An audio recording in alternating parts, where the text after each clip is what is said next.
Buenos días, chicos. Es un gusto tenerlos ya conectados nuevamente en el curso de contabilidad gubernamental. En esta oportunidad vamos a trabajar en un apartado más, que es el área de descuentos. Entonces, para que, por favor, ubiquen esta sección en su nomenclatura. Si me pudieran dar el número de páginas, se los voy a agradecer bastante para los compañeritos que están desde casa y los que están también aquí de forma presencial.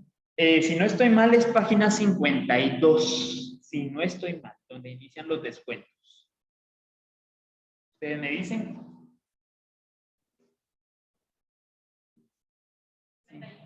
51, muy bien. Página 51, por favor. Ahí están los descuentos a que están afectos los funcionarios y empleados públicos. Pueden subrayar entonces, por favor, que el objetivo de esta clase es que ustedes tomen lectura de su nomenclatura, anoten lo más importante, subrayen lo más importante y puedan resolver así su hojita de trabajo. El área de descuento lo voy a dividir en 2 capítulos, entonces por eso este es el capítulo 1, porque es un área o es un tema un poquito extenso. Entonces el día de hoy vamos a ver esto. Primeramente Dios, el día jueves vamos a terminar de ver descuento. Nuestra agenda es esta: Montepío, fianza, X e impuestos sobre la renta. Sí vamos a hacer esto, entonces, o sea, sí vamos a tener parte práctica acá, entonces sí sugiero que la parte práctica sí la copien ustedes, por favor. Entonces, hablemos de Montepío. Para hablar de Montepío, aquí tenemos 3 puntos importantes y que pueden seguir ustedes la lectura tanto en su nomenclatura como en la pantalla.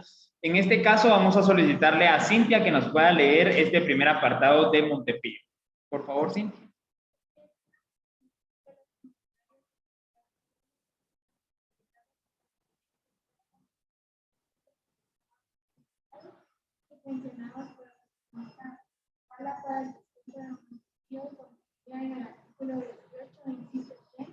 El decreto 63-38 de la República, ley de civiles. Muy bien. En este caso tenemos entonces esta primera definición que hace referencia a que es una cantidad que todos los funcionarios pagan, todos los funcionarios públicos, empleados públicos, y que sirve, aquí está la clave, por favor, para que podamos subrayar este apartado en su nomenclatura. Sirve para completar el monto de los pagos de los jubilados y pensionados del Estado, ¿ya? Más adelante vamos a ver que con respecto a la jubilación, todos los jubilados del Estado reciben hasta un máximo de 5,000 quetzales después de estar jubilados. Ahora, la pregunta es, ustedes saben qué es estar jubilado, ¿verdad? O sea, es ya no trabajar y seguir recibiendo un pago mensual como que si fuera el sueldo. En este caso, para los del Estado, ellos dejan de trabajar y cuando completan el 100% pueden adquirir hasta 5,000 quetzales. En muchos casos, a algunos no les conviene. Por ejemplo, a los maestros, supongamos un maestro del escalafón F, por ejemplo, porque ahí es por escalafones A, B, C, D, E, F, que es la última, está ganando un poquito más de 10,000 quetzales en la F, después de 30 años de labores. Y si se jubila, es cierto que va a dejar de trabajar, pero lo que recibía mensual, que eran 10,000 y fracción 11,000 quetzales, ahora va a bajar a 5,000, va a bajar a la mitad. Entonces, por eso es que algunos funcionarios no se jubilan porque están ganando más trabajando que la jubilación. Que sí es cierto que no va a ir a trabajar, sí es cierto, que ya no va a hacer nada, sí es cierto, pero, por ejemplo, a veces se tienen deudas y que cubren los 10,000 quetzales, y si se jubila, como que no va a poder cubrir. Ahora, yo me jubilo a los 30 años, recibo como máximo mis 5,000 quetzales. Ahora, ¿de dónde sale ese dinero? Porque ese dinero yo lo voy a recibir hasta que yo me muera. Entonces, ¿de dónde sale ese dinero? Del Montepío. Del Montepío, porque ahí es donde todos los funcionarios aportan para poderles pagar a los jubilados y a los pensionados del Estado. Vamos a tomar lectura del siguiente apartado que aparece aquí en pantalla. Por favor, Briseida, estos dos de una vez. La escuchamos.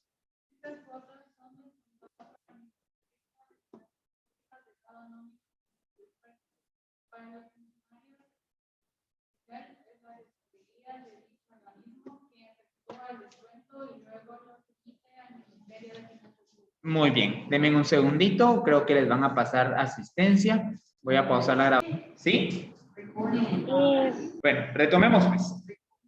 Respecto al Montepío, entonces, vamos a tener esta escala que yo creo que Cintia ya estaba empezando a tomar lectura de esta escala, si no estoy mal, que aparece ahí. La escala, como lo decía Cintia, para el descuento del Montepío está contenida en el artículo 18, inciso C, del decreto 6388 del Congreso de la República, que se llama Ley de Clases Pasivas Civiles del Estado. Esta es pregunta de examen. Entonces, por favor, traten de subrayarlo o de anotarle algo porque esta es pregunta. La respuesta es Ley de Clases Pasivas Civiles del Estado. Por favor. Ustedes saben que siempre subrayar nos ayuda porque precisamente ahí está la pregunta o la respuesta. Aquí está la tabla, ¿sí? Esta es la tabla del Montepío. Háganme favor de copiarla. Voy a dar unos minutitos porque, como dijo Briseida, no tengo nada. Y sí es cierto porque estamos leyendo, pero esta tabla sí es importante. Entonces, cópienla, por favor. Copiémosla en el cuadernito. Voy a dar un par de minutos acá para que puedan copiarla. Básicamente la tabla es bien sencilla. Maneja, la tabla es sencilla de aplicar, pero es un poquito extensa. Tiene 7 clases. Entonces, bueno, ya vamos a ver ahorita cómo vamos a calcular esta tabla. Entonces, van desde los sueldos. La primera columna básicamente es de sueldos. Ahí se recuerdan de ponerle título, ¿verdad? Eso es la escala de Montepío, la tabla del Montepío. Pues el primer rango va desde 1 quetzal hasta 400. Legalmente, el Estado paga sueldos mínimos sobre 3,000 quetzales. Entonces, es difícil que sí tiene algunos empleados que ganen menos de 3,000, sí, pero es difícil encontrarlos como para aplicarles este porcentaje. Entonces, para los empleados que ganen de 1 quetzal a 400 quetzales mensuales, es el 9% para Montepío, que equivale prácticamente como a 36 quetzales. De 400 quetzales a 2,000, el 10%. De 2,000 a 4,000, aquí sí ya nos interesa, 11%. De 4,001 centavo a 6,000, 12. De 6,001 a 8,000, 13. De 8,001 a 10, 14. Y los que están por encima de los 10,000 quetzales mensuales, 15%. Que ya el 15% estamos hablando de 1,500 quetzales de Montepío. Sí, ya es bastante, ¿verdad? Entonces, copiemos la tabla, por favor. Y vamos a continuar.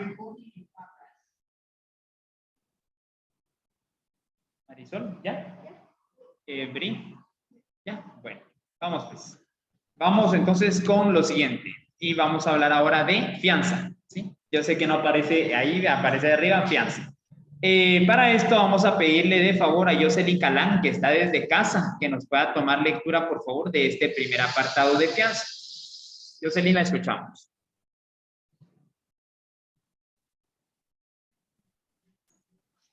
Es una cuota que se les descuenta a los funcionarios que recauden, administres o custodien bienes, fondos o valores del Estado con la cual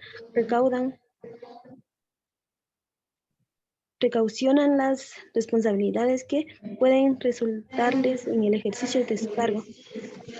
Muy bien. La cantidad que resulta por concepto de fianza se le entrega al CHE, al Crédito Hipotecario Nacional. En otras palabras, jóvenes, la fianza la van a pagar aquellos funcionarios que trabajen con bienes del Estado, con fondos o con valores. En específico, contadores. Y en algunos casos en el sector privado también nuestro trabajo conlleva el pago de una fianza. En el caso, por ejemplo, se nos encuentra una malversación que fue un fraude de alguien que no éramos nosotros, o bien un error conlleve un gran fraude fiscal o evite el pago de impuestos, pues entonces la fianza nos va a ayudar a solventar esto. Por favor, subrayenme ahí en su nomenclatura esta sección que dice que se les descuenta a los que recauden o administren o bien custodien bienes, fondos y valores del Estado. Con lo cual va a caucionar. Caucionar hace referencia a, como quien dice, a respaldar las responsabilidades que pueda restarle en el momento de su ejercicio.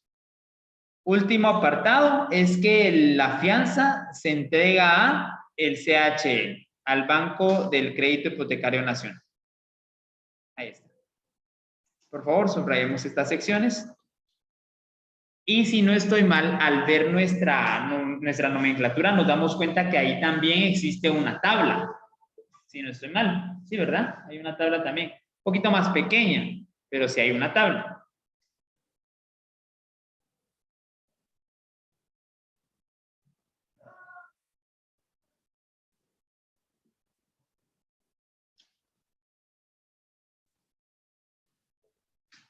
Muy bien. Vamos a borrar mis dibujos. ¿Ya terminaron de subrayar? ¿Ya? Bueno. Vamos entonces acá.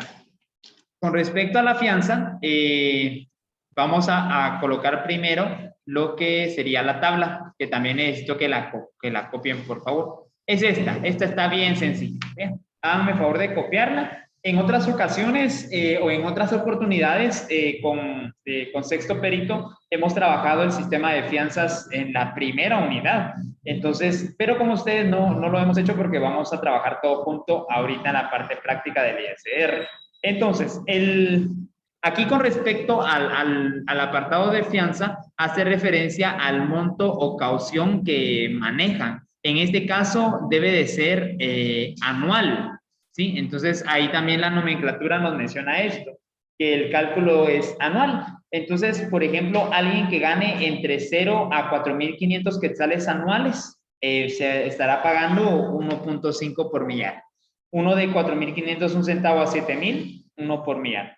Y como estamos hablando de que es por año, la gran mayoría está en este rango de 7.000 quetzales en adelante, ¿verdad? Porque estarían ganando un poquito más de 500 o 600 quetzales.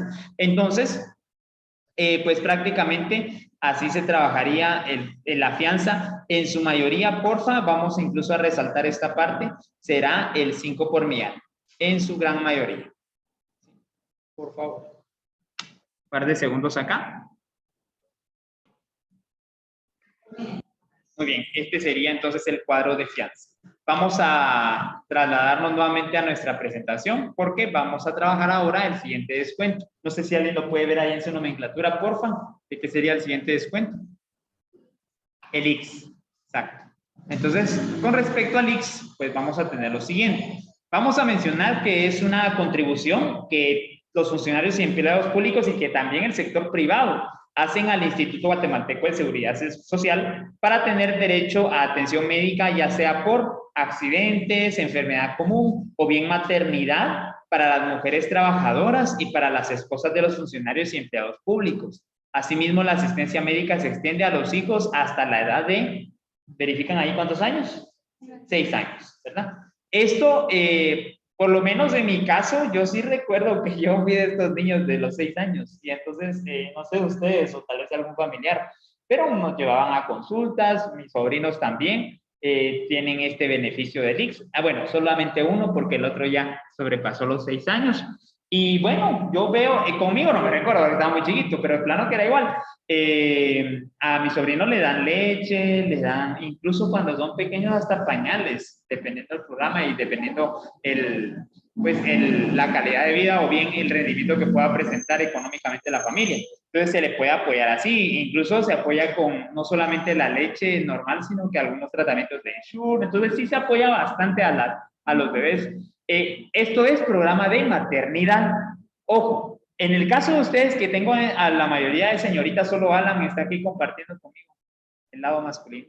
Entonces, para ustedes, puedan que ni siquiera trabajen, ni siquiera para el Estado y tengan el beneficio del IX.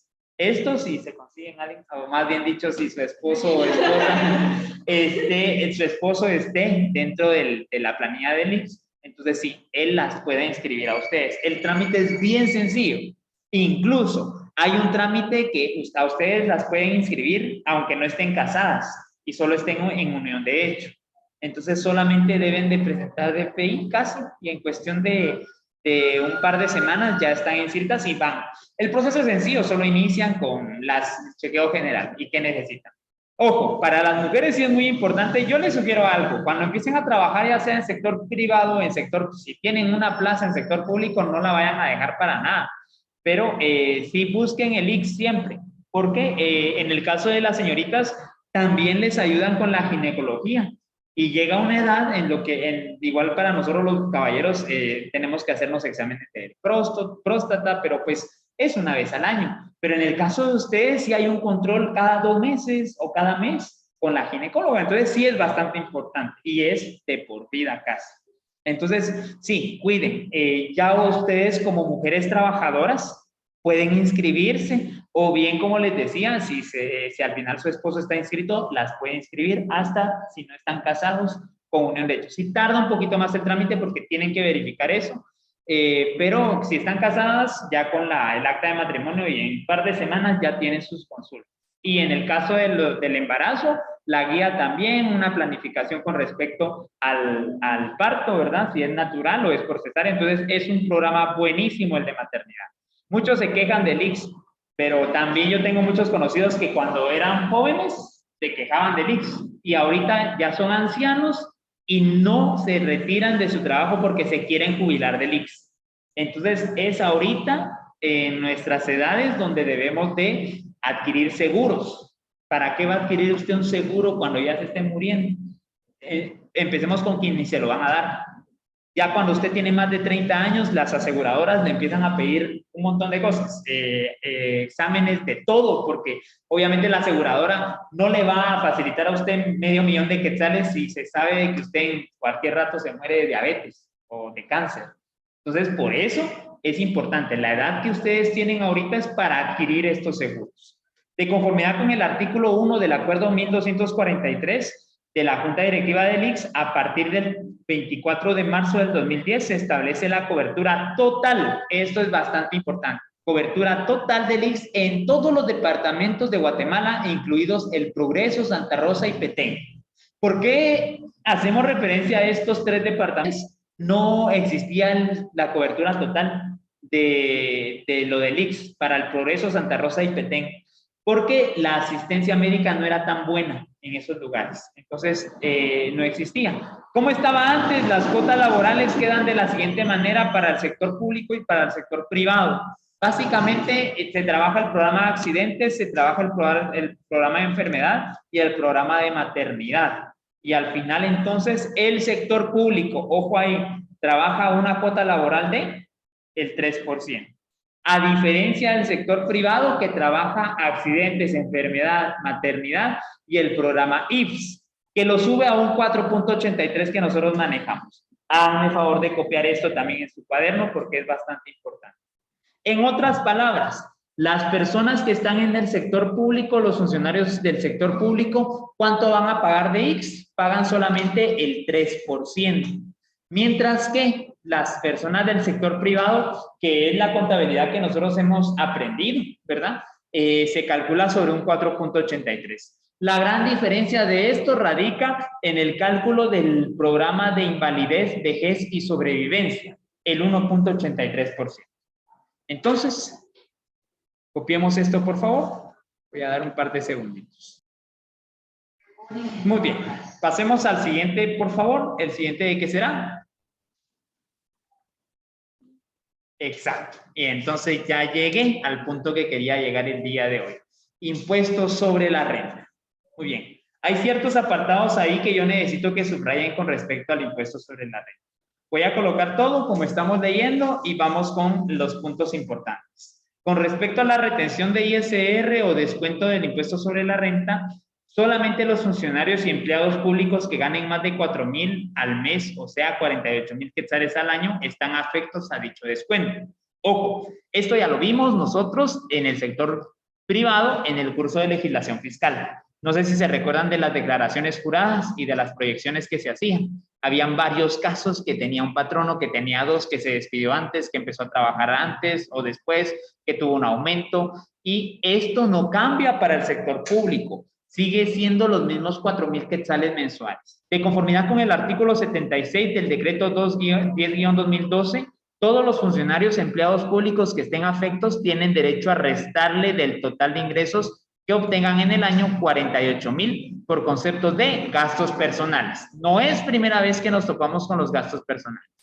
Además, puede deducirse, esto sí, se puede deducir el ICS, que también habíamos visto antes, pero también se puede deducir el Montepío Y otras cuotas como las de auxilio póstumo del magisterio, las de ANAPEP y las de la SEP, que hayan pagado también en el año, y sobre la diferencia se aplica la tabla del artículo 73.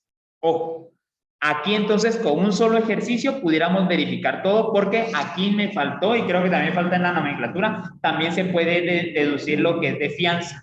Entonces veamos aquí cómo lo vamos a trabajar. Solo antes de esto necesito que subrayemos palabritas claves o lo más importante acá. Primero, para los empleados que ganen más de 4,000 quetzales al mes. Segundo, que existen 48,000 quetzales que se deben de restar sobre el total de ingresos por concepto de gastos personales. Y tercero, que se pueden deducir algunos gastos como IX, Montepío, auxilio póstumo del magisterio, ANAPEP y ASEP. Y en nuestros casos del ejercicio vamos a incluir también fianza, ¿sí? Para poder practicar todo de un solo. ¿Estamos? Muy bien. Entonces, chicos, vamos a pasarnos a lo que sería el ejercicio. Solamente quisiera, antes de esto, que pudiéramos copiar la tabla del artículo 73, por favor. Ustedes ya se la saben de memoria. Artículo 73, no 44, que la del 44 sí es muy parecida. Voy a borrar mis dibujos. Y entonces veamos. Tenemos una tabla en el 73 que es esta. Háganme favor de copiarla porque sí necesito que esta se la estén aprendiendo casi que de memoria, ¿sí? Es una tabla que ya hemos trabajado. ¿Cuál es la diferencia respecto a la tabla del artículo 44? Que en este caso es sobre ingresos mensuales o sobre facturas. Y va de 0 a 30,000 quetzales. Y en este caso va de 0, pero hasta 300,000, ¿sí? Y de 300,000 en adelante, que en la tabla del 44 es de 30,000 en adelante. Entonces, copiemos la tabla, por favor. Voy a dar otro par de minutos.